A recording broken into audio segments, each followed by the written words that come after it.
आज के इस वीडियो में मैं आपको हिंदी कैसे सीखें के अंतर्गत लिए या लिए में क्या सही है यह बताने जा रही हूँ।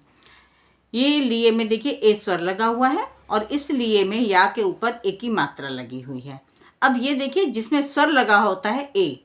वो कारक चिन्ह के रूप में प्रयोग होता है, यानी कि इस लिए का मतलब होता है फॉर। और जहाँ लिए में या के ऊपर ए की मात्रा होती है, ये क्रिया शब्द के रूप में प्रयोग होता है, क्योंकि आप देखिए जो इसलिए का है ये अविकारी है, इसके स्वरूप में परिवर्तन नहीं होगा, यहाँ पर ए ही लगेगा स्वर के रूप में।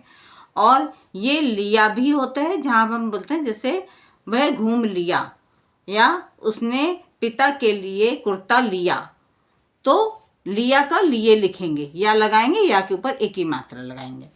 तो ये सही है और ये लिखना यहाँ पर क्रिया के स्थान पर गलत है। इसी प्रकार से अब देखिए ये गए,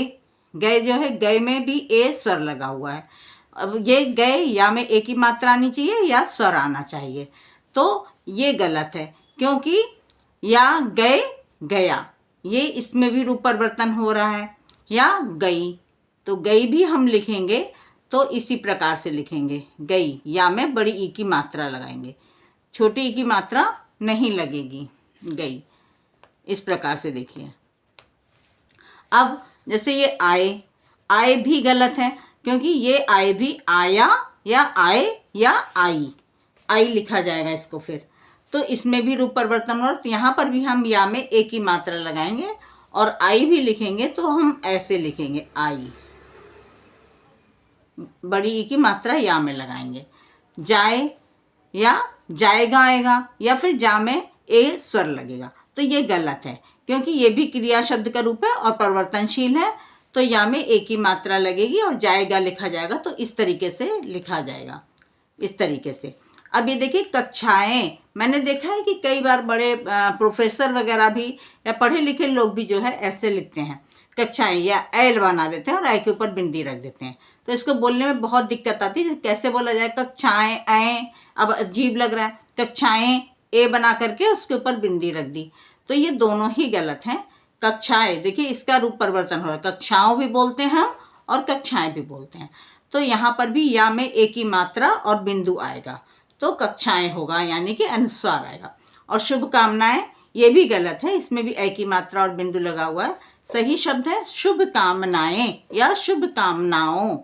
तो हम ओ इसका रूप परिवर्तित हो रहा है, इस प्रकार से इसको लिखेंगे। अब ये देखिए चाहिए या चाहिए में क्या सही है, तो ये सही है, क्योंकि चाहिए के स्थान पर चाहिए कभी नहीं होता या चाहियों कभी नहीं होता, हमेशा चाहिए होता है, तो इसमें ए ही लगेगा या नहीं लगेगा। ये भी अविकारी शब्द है और सहायक क्रिया के रूप में प्रयोग होता है, जैसे उसे कल जाना चाहिए या उसे मन लगाकर पढ़ना चाहिए, तो पढ़ना के साथ पढ़ना क्रिया है आप जानते हैं, तो उसके साथ सहायक क्रिया के रूप में प्रयोग हो रहा है। जैसे वह पढ़ता है, तो है हमारा सहायक क्रिया के रूप में, उसके रूप में परिवर्तन नहीं होता, जब बहुत लोग होते हैं तो हम बोलते हैं है।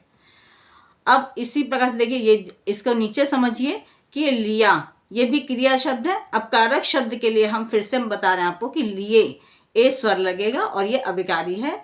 अपरिवर्तनशील है, इसके स्वरूप में परिवर्तन नहीं होता। अब एक वाक्य के माध्यम से समझिए, राम ने अपनी चाची के लिए कपड़े लिए,